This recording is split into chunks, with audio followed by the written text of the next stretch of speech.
Hola Sol, ¿cómo Hola, estás? Sol, bienvenida. No, estás Hola, No te muteada. Sol. estamos escuchando. Estás muteada, Sol. Buenas, ahora sí. Justo estaba diciendo que estaba un poco nerviosa, así que No. no, no por Buen día. conozco, en ese sentido estoy muy tranquila y si bien no sé si, o sea, tengo la sensación de que este ejercicio se puede seguir mejorando si hubiera tenido más tiempo para pensarlo. Seguro. Esta materia en particular me importa mucho, entonces ahí me llegan unos nervios que bueno, espero dar lo necesario para poder estar en el plantel final. Sí, a medida que vayas charlando te vas a ir tranquilizando probablemente. No sé si nos conocés, yo soy Horacio Brodiller, está Miguel Catopodis, están ahí Lobato y Verónica Mesa. Vos, si no me equivoco, cursaste el Sí, cursé con postítulo. vos, Sí, sí, sí, cursé el sí. postítulo. Así que bueno, nos conocés probablemente a todos. A Este, algunos, pero sí, sí. bueno, Bueno, presento pantalla dale. Muy bien. em, para que veamos un poco. Así hago el refuerzo, digamos, de lo que están viendo, la idea que se me ocurre para esta parte. Bueno, en primera instancia, tomar un poco lo que es el signo tipográfico.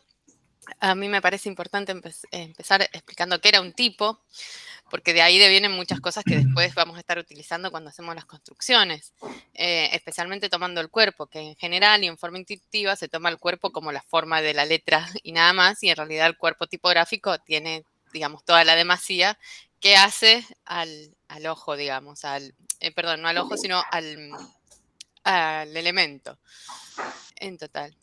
Y ya entrando un poco más en la parte teórica en particular, poder empezar a mostrar un poco de qué se trata esto de la proporción horizontal, que tienen distintos tipos para analizar. Para empezar está el grosor del tipo en sí mismo. No es lo mismo una liviana que una negra, o bueno, según la variable de ancho. Entonces vamos a estar utilizando distintas proporciones. Pero a su vez vamos a tener un interletrado, que en este caso es obviamente entre letras, como lo dice la palabra, o interpalabra, como es entre palabras. En este caso está muy definido, pero que es importante tener en cuenta porque, por ejemplo, si tenemos un monospace, un espacio permanentemente representado, es una cosa, y si tenemos, como se ajustan hoy, sobre todo más en forma más fina, ya en forma, digamos, automática por sistema, entendiendo que estamos trabajando todos desde la era digital, tiene un montón de cuestiones que hay que tener en cuenta a la hora de que prestar cuando después vamos a trabajar todo el tema de ritmo. Y algunas problemáticas a tener en cuenta es, por ejemplo, cuando hay un tracking negativo que puede no leerse o un tracking positivo demasiado amplio que también se pierde la lectura. Entonces, una de las partes de entender la tipografía, ya que esta, digamos, tendría que tener una legibilidad adecuada para el medio que vamos a utilizar, para la tipología de diseño que vamos a utilizar, es poder empezar a observar y a analizar cuál es la correcta en cada caso, según tipografía, digamos, según todo lo que vimos hasta ahora. Acá voy a hacer un para ti, para los alumnos, porque yo quiero que hagan un primer ejercicio de una sola frase, que es este ejercicio que conocemos todo de los triángulos, cuadrados y círculos. Trabajando con una frase que les voy a dar yo y que ellos van a tener que interpretar cuál es la mejor figura para cada signo, o, digamos, para cada grafema, por decirlo así, más específico, y acomodar en una hoja, en una línea, incluso pueden tener una línea en lápiz como representación, para entender cómo funciona esto y empezar a ver qué está pasando con estos espacios, con estos primeros espacios que estamos viendo. Claramente esto no termina aquí porque nosotros no vamos a estar trabajando línea en la mayoría de los casos, sino que vamos a estar trabajando párrafos. Entonces ahora tenemos que ver qué pasa con la proporción vertical. Y acá aparecen otras cuestiones que tienen que ver con las altas y bajas, ascendentes y descendentes, que perfectamente obviamente puedes desarrollar más el cuadro, ¿no? Explicando las alturas de mayúsculas, las alturas, pero también con el interlineado, que básicamente ya sabemos es el espacio entre líneas. Em, pero además tener en cuenta que según las tipografías que trabajemos, vamos a tener otras cosas que, si bien no están en el interlineado, forman parte, digamos, del conjunto total, como la interlínea aparente o la fuerza de línea. Entonces, que me parece que si bien no lo vamos a estar trabajando en, en estos primeros dos ejercicios, ahora presento el siguiente, es importante empezar a observar, a analizar qué está pasando ahí. ¿Y qué es lo que pasa con la tipografía y qué pasa con la lectura? Siempre entendiendo que todo esto, si bien tiene alguna forma más estructurada de armar, siempre va a depender de un montón de variables y va a va a ser determinado por la tipología final que estamos trabajando. No va a ser lo mismo un afiche que un libro para niños, que un libro para adultos, que un periódico. O sea, siempre tenemos que tener un montón de variables en cuenta que es necesario desde el diseñador, o en este caso desde el alumno, pero que tenemos los diseñadores también, ir afinando el ojo, ir tomando partes de esa observación para entender qué está pasando ahí y cómo se resuelve de la mejor manera, siempre apuntando a la mayor legibilidad. Y las problemáticas que podemos encontrar en esta parte es que sea un texto demasiado abierto, que sea demasiado cerrado. Cuando trabajamos con la computadora nos da un automático, por eso lo puse ahí, que en general tiene una proporción, digamos, tiene una proporción, no tiene una proporción, pero después si no está el sólido, que sería misma tipografía, mismo punto de separación. Y en este segundo ejercicio ya no vamos a trabajar con negro, vamos a trabajar con gris, también en cartulinas, recortando la mitad de lo que cortábamos antes, o sea, hacemos el círculo, el triángulo y el cuadrado y lo cortamos al medio. Porque acá quiero que empiecen a trabajar esas líneas que veíamos de ascendentes, descendentes mayúsculas, que vuelvan a hacer una reinterpretación, o sea, que hagan la interpretación sobre el signo, pero que además tomen como referencia qué está pasando con un párrafo, con lo cual en este caso ya no vamos a trabajar líneas, sino varias líneas y tratar de representar eso que yo tengo en texto con estas figuras. No estoy trabajando acá todavía el signo como lo conocemos, el grafema en sí mismo o el glifo, porque esto va a ser un trabajo aparte porque para llegar a esa parte yo quiero que vean algo más que me parece importante, que tiene que ver con esto, la anatomía del glifo. En donde no son cajas cerradas como las vimos ahora, sino que tienen ojos, tienen huecos internos, tienen ingresos, tienen egresos, entonces hay un montón de cosas que está pasando en esos interespacios. No son bloques cerrados que uno puede leerlos así como, lo leo o no lo leo, sino que está pasando cuando, sobre todo en las serif, pero pasan todas, obviamente. ¿Qué pasa cuando hay un encuentro o cuando quedan demasiado inconexas entre sí dentro de una palabra o cuando hay un salto muy importante porque coincidió cómo terminaba una palabra con cómo empezó la otra? Que tienen que ver con parte de esto. Vamos afinando de a poco la observación y vamos analizando qué está pasando para entender cómo se compone y cómo es la lectura. O sea, cómo es la forma anatómica, si se quiere, en una forma más estricta. Em, y entonces acá sí, vamos a tener que empezar a ver unas partes mecánicas que pasan, bueno, hay un kerning, que era el interletrado que decíamos antes, o hay un tracking, está la fuerza de cuerpo, entonces tenemos que empezar a ver qué está pasando ahora con todo eso, que además ya no va a ser, en esta próxima parte, ya no va a ser esas figuras fijas, planas, sino que empieza a jugar en la forma de la tipografía. A empezar a jugar esto, ¿qué pasa con espacios ópticos? Si bien podemos darle un marco a una S o una A, hay ojos, hay espacios que entran, que salen y que en una composición final van a tener un peso, dependiendo obviamente siempre la composición, pero bueno, observar todas estas formas específicas de la tipografía.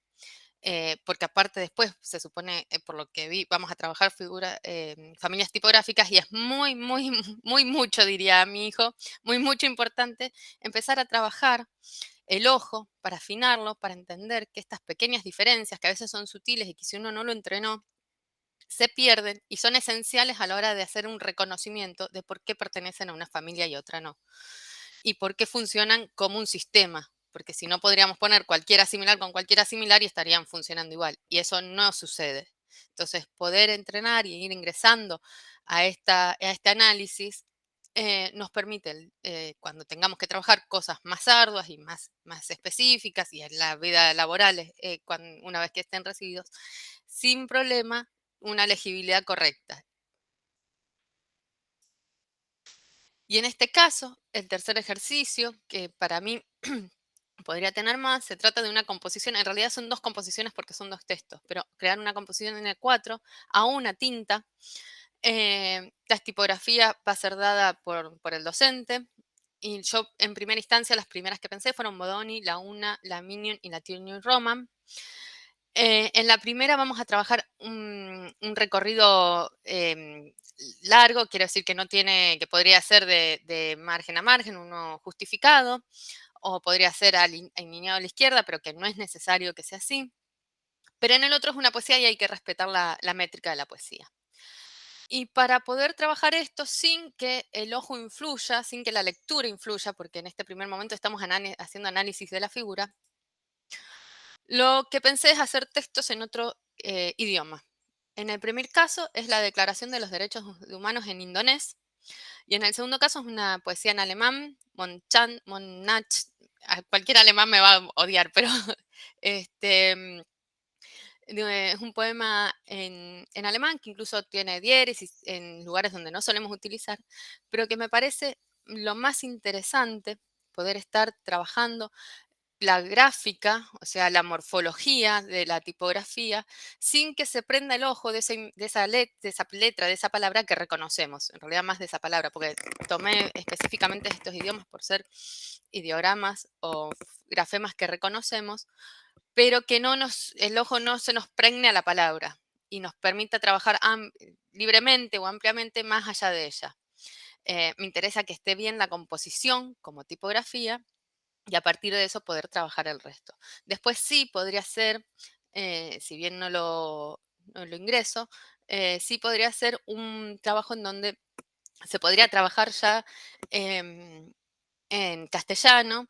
Incluso me interesa saber cómo estarían trabajando un mismo tema para distintas tipologías, trabajando siempre estas mismas. No lo desarrollé porque me pareció que era demasiado extenso, tampoco sé cuánto tiempo nos daríamos como cátedra para esto, em, pero me parece que esto se puede seguir alargando y dándole varias vueltas de tuerca, que no decidí no ponerlas todas juntas en la presentación, pero que me siguen ahí en la cabeza porque me parece interesante esto de cómo se toma esto, la sensibilidad tipográfica, desde un alumno que la experiencia que tenemos actual es abundante porque la tenemos en la calle, pero que siempre miramos. Y a partir de ahora tienen que observar, incorporar qué pasa.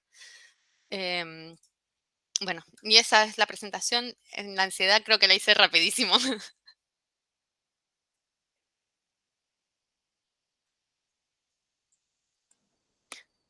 No te escucho.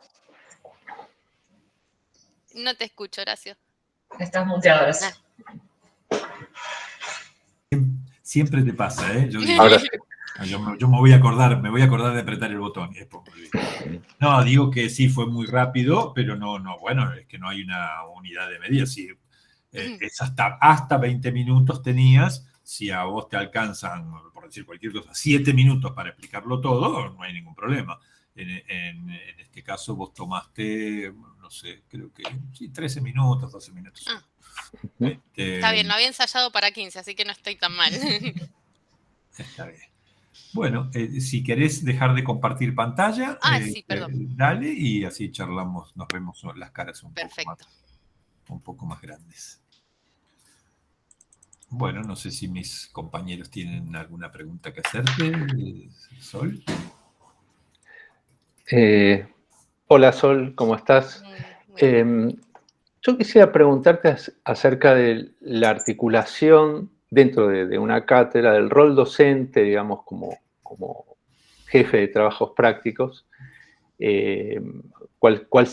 ¿Cómo la vislumbrás vos, ¿sí? En relación a la asignatura, al equipo docente, digamos, y también respecto a los estudiantes, ¿no? Bueno, para empezar, para mí un JTP, más allá de que no me animarían, y estoy año en luz de pensar en ser titular, para mí el JTP tiene un espacio muy divertido, si se me permite, porque nos permite jugar con los alumnos en esto de los trabajos prácticos. No un trabajo práctico como una bajada pesada, que a veces a los alumnos igual les pesa, pero sino como un espacio de exploración que nos permite construir conocimiento. Entonces, en ese sentido, me parece que tendría un rol divertido en ese caso, si se quiere. Por otro lado, yo creo que la construcción, y eso lo puedo hacer sola, me ha tocado hacerlo muchos años sola, pero estoy convencida de que es colaborativa. Considero que justamente si en equipo se piensa, y se proyecta y se potencia, los resultados siempre son mucho mejores. De hecho, yo vengo deseando, no se ha dado en Rosario, espero que sea la posibilidad, esta apertura de la licenciatura, que se necesita más espacio de investigación en conjunto, porque si bien hay gente muy grosa como el mismo Gorodischer, em, nos debemos un espacio de creación colectiva y eso ha habido pocos espacios porque ha habido pocos espacios reales para realizarlos y forzarlos, para hacerlos sostenidos en ese sentido. Em, Desde ese lugar sí, entonces creo que, bueno, que me parece que cada uno, o sea, yo y otros JTPs o posibles JTPs, tenemos nuestras ideas, nuestros libritos y nuestro recorrido, pero que justamente me parece que entre todos es mucho más que la suma de individualidades. Porque aparte en este quehacer dialéctico con compañeros, se suma muchísimo y uno puede replantearse. En el aula yo di hasta terciario y en el terciario me pasa que a veces, incluso explicándolo o con alguna consulta de un alumno, yo me empiezo a replantear cosas que hasta ahora, por ahí no es que obviamente no van a cambiar la base, pero sí decir, bueno, esto que lo venía trabajando por acá lo puedo trabajar por otro lado. Y en ese sentido me parece que suma, o sea, que me suma a mí como profesional y que yo puedo sumar a la cátedra. En particular, en tipografía, por ahí al principio puede ser un poco más esquemático porque hay herramientas básicas que dar, pero vuelvo a repetir, una de las cosas que me entretiene en el rol docente específicamente es la capacidad de jugar porque hay infinidades de formas de darlos y hay infinidad de formas de explorarlos. Y como esto es una exploración a la que nos lanzamos todos juntos, debería ser algo, si bien es con la rigidez que caracteriza a un estudio, divertido en el trayecto. Bien. Sol, a mí me gustaría consultarte o pedirte una reflexión en torno a el inicio de esta carrera, de esta licenciatura, la primera cohorte, el perfil de los alumnos que a vos te parece que van a ingresar y cómo te Bueno, parece que lo trabajarías en el aula. yo estuve dando en el curso introductorio, con lo cual ya tengo un avance. Em, Tengo mucho miedo a la cantidad, porque va a ser una problemática real. Quisiera estar a la altura para todos y no para los que se sienten adelante o a los más insistentes. Creo que si llega a suceder, le vamos a encontrar la vuelta, como se ha encontrado la vuelta en otras facultades. Creo que hay niveles más básicos, pero hay mucho potencial. Y eso sí lo vi y eso me alegra, porque tenía un poco de miedo a que la cosa viniera muy plana y vi gente interesada en aprender, que es lo más importante de todo. Em, es lo que yo espero de los alumnos habiendo elegido una carrera. Lo que pasa es que a veces me ha pasado en sorprenderme que no. Pero es lo que me encontré también, o sea, me lo ratificó cuando fuimos al aula, que en 3 semanas nada más que duraba, lograron soltar bastante. Entonces dije, bueno, no, vamos a tener un material interesante para trabajar. Eso y no me suena que te estoy dejando una parte de la pregunta sin responder. Este, No, te preguntaba cómo lo trabajarías en el aula, cómo considerarías vos esos perfiles de los ingresantes. no, eso sí, me parece que no. Para mí, este es el nivel que, por ejemplo, sobre esto, este es el nivel que hay que dar. Más sería ir en contra de la propia materia y tratarlo de tontos a los alumnos, básicamente. Y si yo tuviera que bajar el nivel, me sentiría muy mal como docente. Si me encuentro para más, bienvenido y subimos el nivel todos. No siempre se puede dar. Y aparte estoy entendiendo que esto que estamos viendo es de un ingreso, con lo cual tampoco les puedo exigir que sepan porque justamente están viniendo a aprender. Entonces, por eso me parece que en esta primera etapa es de a poco introducirlos, o sea, darles contenidos concretos, pero también introducirlos a qué es, por ejemplo, algo que yo hace 20 años que soy profesional, entonces hay cosas que tengo muy incorporadas como ustedes y que se hacen, pero que esa observación, esa sensibilidad no se gana porque naciste con la sensibilidad, se estudia, se analiza hasta que uno la incorpora y después la tiene incorporada. Y me parece que el juego es enseñarle las cosas más precisas, más específicas, digamos, más duras de la carrera, pero también enseñarlas a esa sensibilidad que tienen que romper y aprender a observarla, y que esa solo se gana haciendo. Perfecto, gracias. Bueno, muchas gracias, Sol. Muchas gracias. Nos vemos. Éxitos. Nos vemos. Gracias. Gracias. Hasta luego. Hasta luego.